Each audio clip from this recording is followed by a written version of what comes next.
or pumasok ka ba sa simbahan para maintindihan mo? Ano po yung advice niya? If we will read the whole context of 8, Acts. ano po yung advice? Anong sabi bro? Anong advice Ni Felipe. Anong talata yung pinupunteriya niya? Mamaya ka na Yung brother ng binasa mo kanina. Yung pinasa niyo po kanina sa Acts 8. 8:34 verse 30. Actually, wala ka namang mababasang may in-advise dyan eh. Itinuro ni Philip at nagtanong itong kanang kamay ng Reyna Candance na yung eunuch na nagtanong siya, sino ba yung tinutukoy doon? Sabi sa 34, no? Siya ba? O yung sarili niya ba? O yung propeta, no? So, at ano sabi ni Philip? Nagpatuloy. Sige, basahin mo 34. Sinabi ng opisyal kay Felipe, sabihin mo sa akin kung sino ang tinutukoy ng propeta. Ang sarili ba niya o ang ibang tao? Next, 35. Kaya simula sa bahaging yon ng kasulatan, ipinaliwanag sa kanya ni Felipe ang magandang balita tungkol kay Jesus. Habang nagpatuloy sila sa paglalakbay, nakarating sila sa lugar na may tubig. Sinabi ng opisyal kay Felipe, may tubig dito. May dahilan pa ba para hindi ako mabautismuhan? So nakita mo, no? Nakita mo si Felipe sa kanya, maaari ka ng bautismuhan kung sumasampalataya ka ng buong puso. Sumagot ang opisyal, oo, sumasampalataya ako na si Jesucristo ang anak ng Diyos. Nakita mo, Brother Alvin, no? Nakita mo, no? Yung binasa ni Brother Jando, no? Pinaliwanag, no? Pinaliwanag sa kanya ni Felipe yung hindi niya naiintindihan. Nung naintindihan na niya, nagtanong siya na yung susunod na proseso, baptizing, no? Para ma-convert at makasama doon sa church na itinayo ng ating Panginoon para mapabilang na siya ron. Kaya siya nagpapabautismo kasi ipinaliwanag ni Apostol Felipe yung hindi niya naiintindihan. Nung sa kanilang mahabang paglalakbay, naliwanagan siya at nung nakakita ng may tubig, ano sabi? May tubig dito, maaari na ba akong bautismuhan? No, naintindihan niya na, no? Pinaliwanag na, kaya yung sumunod na proseso, baptizing them in the water. Walang sinabi doon na ilog yun, no? Ang sabi, may tubig dito. Walang sinabing may ilog, may sapa, may dagat. Tandaan mo, ang pinunong ito, naglalakbay ito sa Gaza, no? Ano yon? Yung Gaza na yon, ano yan, disyerto yan, brother, kung di ako nagkakamali, no? Wala kang makikitang may ilog dyan, no? Ang sabi, may tubig dito, no? Kasi ang disyerto, meron yung tinatawag na swamp. Alam natin yung swamp, no? Yung parang naipon lang na tubig na, ano, di ba? Ganun sa disyerto matatagpuan natin, no? Pero walang sinabi doon na mayroong dagat, na mayroong ilog, na mayroong sapa. Ang sabi doon, dito mayroon ng tubig, no? Tubig yung sinabi, hindi sinabi may ilog, di ba? Yes. So yun. May napapansin ako, may naaamoy ako sa mga message niya Sabi dito, may sinasabi din po kasi na let the Bible interpret itself rather than man. Sabi sa 2 Pedro 1:20-21. Kapatid, wala pong sinabing ganun. Wala. Na let the Bible interpret itself. Tingnan mo nangyari kay Felipe, pinapunta ng Espiritu Santo. Pinapunta ng Espiritu Santo si Felipe para magpaliwanag kung let the Bible interpret itself. Ba't pinapunta pa ng Holy Spirit si Felipe para paliwanagan yung opisyal? Di ba masyadong contradict yan sa basahin natin, 2 Pedro 1:20-21. Kung may nakalagay ba dito na let the Bible interpret itself. Tingnan natin. Mas maganda sa English. Sa English, kung meron ba nakalagay dito na let the Bible interpret itself. Sabi dito, above all else, however, remember that none of us can explain by ourselves a prophecy in the scriptures. For no prophetic message ever came just from the human will. But people were under the control of the Holy Spirit as they spoke the message that came from God. Meron palang people under the control of the Holy Spirit as they spoke the message. Tapos, let the Bible interpret itself. Ano tong people ito na under control by the Holy Spirit? Napakaklaro na, Brother John, dagdag ko lang. Napakaklaro ng binasa. under the guidance of the Holy Spirit. Tama yung ginamit kanina ni Brother Melchor na yung Juan 20:22, yung Holy Spirit ibinigay sa mga apostol.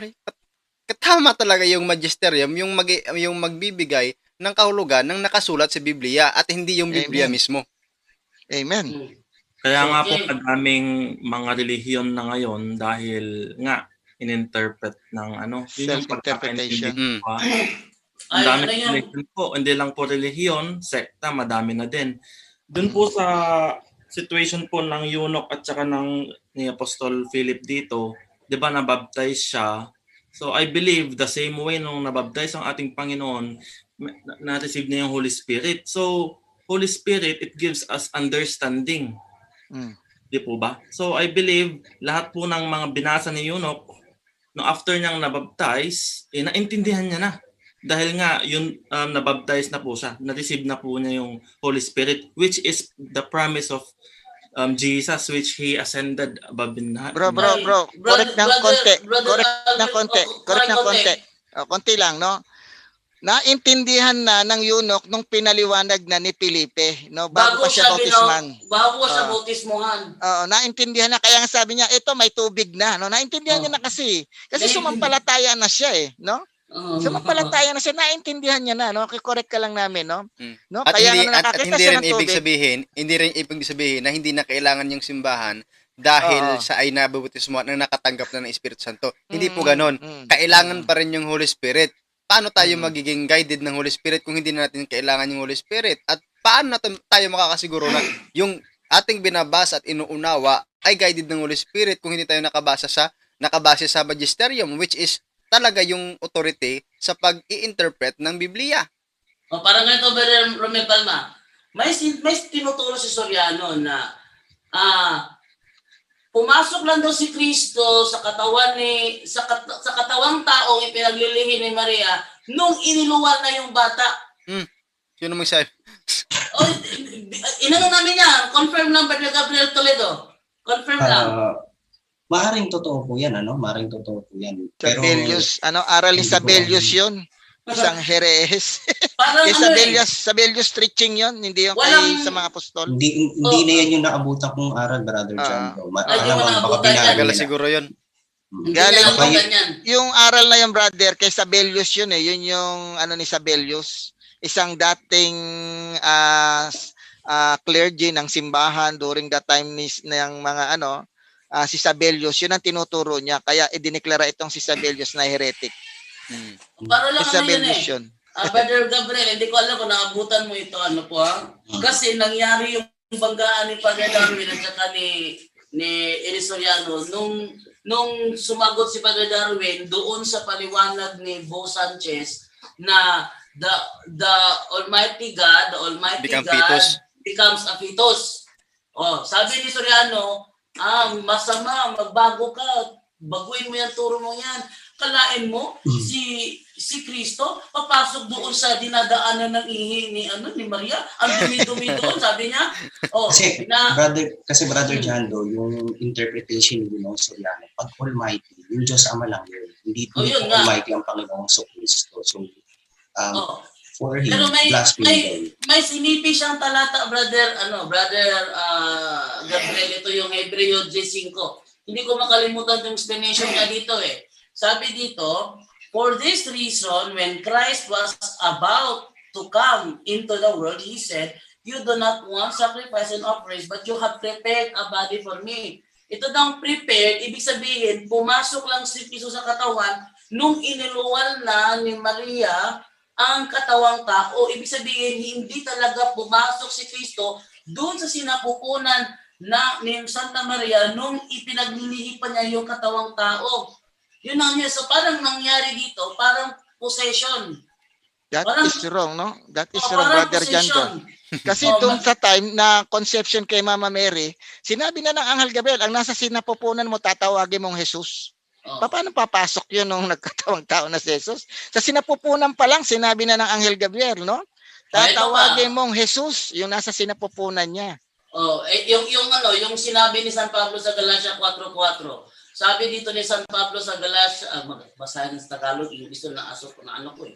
Sa Tagalog, sabi dito, ngunit nang dumating na ang takdang panahon ni sunugo ng Diyos ang kanyang anak sa mundo, ipinanganak siya ng isang babae.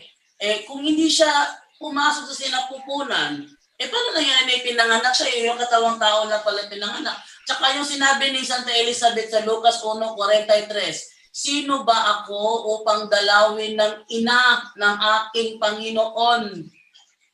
Nung ina ng aking Panginoon. Yung ina, may sa sinapupunan, yun ang Panginoon niya. At yung may-ari sinapupunan, yun ang ina ng kinikilala niyang Panginoon. Kaya paano nangyari ngayon na hindi siya pinanganak dahil sumapi lang siya sa katawan at nagkatawang tao ang verbo. Ibig sabihin, pumasok siya sa katawan tao nung iniluwalan ni Maria, parang empty shell.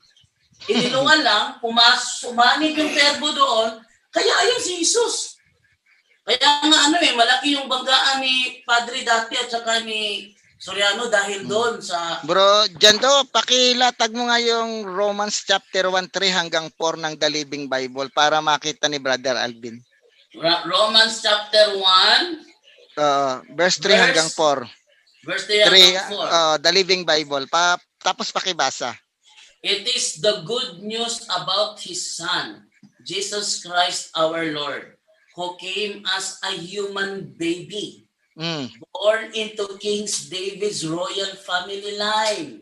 And by being raised from the dead, he was proved to be the mighty Son of God with the holy nature of God Himself. Napakalinaw. Napakalinaw po. That Pilihis ko lang po ng he came as a human baby. Kasi si Philip po dito, sino ba yung nag-train sa kanya? Sino ba yung kasama? Brother Alvin, si Philip kabilang yan sa 12 apostol, si Kristo ang nagturo dyan. Brother Alvin, para maliwanagan yung iba, ano ba yung religion mo? I'm an SDA po. But kasamahan namin to ni Brother Alvin. I'm not here to, clarification lang po. Okay lang po yun. Okay lang po yun. Walang problema. Okay, welcome kayo dito sa ating programa. Atin tong programa, bro. Atin to. Pero bigyan na natin yung ibang mga gusto may tanong. Sige po. So, welcome kayo dito sa ating programa. Welcome. Sandali bro. Bro Alvin, si Philip, kasama yan sa 12 apostol ng ating Panginoong Hesukristo na kanyang binigyan ng authority at during that time ng Pentecost Day, nandoon din yan. Si Kristo ang kasama niyan. Yeah, exactly po. Yes. Bali, ang comment ko lang po, gusto kong i-point out, direct yung nagbigay ng knowledge, ng wisdom sa kanya. Kasi nga, naging great rabbi is Jesus. So, mali po nung dumating po ang Panginoon, hindi na nila maintindihan. Matalinhaga ang salita ng ating Panginoon. So, as the days go by, eventually, habang kasama nila ang Panginoon, unti-unti nilang naintindihan yung mga gustong ipahiwatig ng Panginoon. So, yung tanong excuse, hindi pa nila naintindihan. Nung dumating na yung Holy Spirit, sabi niya, hintayin ninyo ang banal na Espiritu Santo na aking susuguin. Yung mga hindi nyo pa naiintindihan, sila ang magtuturo sa inyo. Basahin mo yung nasa 1:14-26. Yes. Yung Holy Spirit ang mag-guide sa kanila, no? Yung pinangakong bababa pag akyat ni Kristo, yung mga hindi niyo naiintindihan, tuturuan kayo ng Paraclete, no? Yung Paraclete ang magtuturo sa kanila. Kaya ngayon bumaba na ang Holy Spirit, itong mga dating mga duwag, dating mga takot, naging maisog, naging matapang, naging courage, no? Nakipag-discussion na, pumapasok na sa sinagoga. Bakit? By the power of God, by the power of the Holy Spirit, Amen, nagkaroon sila ng knowledge, no? Binigyan sila. Kaya sila yung authority. So, Holy Spirit po pala ang kailangan natin. Ay, magisterium po. Yes, wala naman kami sinabing hindi natin kailangan yung Holy Spirit. Magisterium, yung sinasabi na tuturuan ng Holy Spirit, yung iglesia po. Usahin mo pa rin yung Pahayag 2:7. Pahayag 2:7. Kung ano ang dapat nating paniwalaan. Ito, Pahayag 2:7. Sabi dito, yan, sabi natin na, yan. Kayong nakikinig, pag-isipan ninyong mabuti ang sinasabi ng banal na Espiritu sa mga iglesia. Yan. Kung mayroon tayong tainga, isipin niyo mabuti ang sinasabi ng banal na Espiritu sa mga iglesia. So ano yung mga iglesia? Hindi ito Biblia, iglesia. Iglesia, hindi Biblia. So dahil yung banal na Espiritu ay patuloy pa rin siyang sa teaching authority, yung magisterium. Siya ang nagbigay ng turo sa lahat ng mga katotohanan. Nandyan sa iglesia. Sa John 14:26, brother, ano bang turo sa Espiritu? Ay talagang patuloy pa rin hanggang ngayon. Biblia, tapos ng Biblia. Yung pinag-iwala natin, tapos ito, close na to. Ang Holy Spirit ay patuloy pa rin nagbigay ng mga katotohanan nang wala sa Biblia. Basahin natin sa John 14:26. 14:26. Pero kapag nakaalis na ako, ang tagatulong na walang iba kundi ang banal na Espiritu, ang ipapadala ng Ama bilang kapalit ko. Siya ang magtuturo sa inyo ng lahat ng bagay at magpapaalala sa inyo ng lahat ng mga sinabi ko sa inyo. Yan, hindi naman lahat ng sinasabi ni Kristo nandyan sa Biblia. Maraming turo si Kristo, maraming ginagawa, hindi nakasulat sa Biblia. John 20 verse 20, John 21 verse 25. Basahin. John 21:25. Ito po ang nakasulat. Marami pang mga bagay ang ginawa ni Jesus. Kung isusulat ang lahat ng ito, palagay ko'y hindi magkakasya sa buong mundo ang lahat ng aklat na maisusulat. John 20:30. John 20:30. Ito po ang sabi sa John 20:30. Marami pang himalang ginawa si Jesus na nasaksihan ng mga tagasunod niya ang hindi naisulat sa aklat na ito. So yung sabi ni San Juan, brother, pag sinulat pang lahat ng tinuro natin Panginoon, ay hindi tayo ganon sa Biblia? Ano yan? Ano yung iniipit sa sa kilikili. Hindi tayo makailok-ilok. Iniipit sa kilikili. Dahil malaki na ang Bible, brother, hindi na tayo mabigat na. Hindi na magaganon. Hindi na. So maliit na yon. Ang lahat ng mga bagay, mayroon lang mga sulat na konti. Si San Pablo John sa Efeso, Colossus, ay kinoleksyon lang yun. Konti lang. Alam na natin na tatlong taon doon pupunta ng Roma si San Pablo. Isusulat o lahat. Malaki talaga ang magawang Bible, brother. Welcome, Brother Alvin. So, brother, welcome ka sa ating programa. Atin to, dilito programa ng Katoliko. Lahat. Sana palagi kang pumasok, brother. Sana palagi siyang nandito, di ba? Ito yung gusto natin yung ibang, yung... So, bigyan natin iba. Bro Jando, susunod, kasama mo na dyan sa studio nyo yan. Yan. Si Brother Alvin, dati ako ng SDA dati ha. Ako rin, dati ako debater ng SDA. May kasama ako nito, pastora pa rin, si pastora. Asan si pastora? Ayun, dyan. So, nag-Facebook, TikTok. So, lahat ng mga magagaling na magdepensa sa Katoliko ay galing to sa Protestante. Si San Pablo ay galing ito ng Judaism. Ay magaling na talaga magdepensa sa simbahan na talagang pupuhin niya. Ako naman dati akong debater ng SDA pero andito ako ngayon. 4 na taon kong tinuligsa ang Katoliko pero andito ako ngayon. Yan. Kaya dito, brother, welcome ka po. Kahit po sabihin natin na comparative study lang po. Okay lang yun. Kahit hindi debate. Dialogue. Comparative study, dialogue. Sa amin sa SDA, meron kaming 2 uri ng dialogue, debate at saka comparative study. So comparative study, parang mag-aaral lang tayo niya ng Biblia, ng mga ebidensya. Bro Jando, akala ko kumbate. Debate o kumbate. Wala kaming ganun, brother. Wala. INC siguro meron. Yeah, ang atin dito, with a humble heart. Okay, amen. Wala kaming ganun sa SDA na ganyan wala. Okay, thank you, Brother Alvin. Brothers, papansin ko lang muna ito Merong nag-comment sa YouTube channel natin. Sabi niya, mga bro, may balita po, deads na po daw si Eli Soriano. Ay, wala. Hindi yung Kasi tingnan nyo ngayon sa YouTube, nag-live si Eli Soriano doon ng dating daan. May nagsabi nga na daw yon, recorded. Hindi talaga. Hindi totoo yun. Brother Melchor, anong sabihin mo? Okay na, okay na. Oh. Okay, so hindi po totoo yun. Bro Wag Palma, kayong bro maniwala Palma, doon. bro Yes. Palma. Yes, bro. Yung sinasabi mo, ako na magko-confirm. Oh, hindi po totoo yun. Okay. Okay. Okay, so eto na. Next tayo sa... Ano yun? Hindi Parang totoo, hindi mo- napatay si Hindi, ano. hindi totoo, hindi totoo. Hindi ito. Hindi. Buhay pala, buhay. Buhay yun. Ano sinabi nyo, Belso? Parang pataya. Yung sign kasi parang patay na. Okay, Yeah. so... Kung patay na, hindi pa nalangin natin. Sige. Bro Romel, actually, galing na sa iyo yan, hindi na sa akin, no? Oo.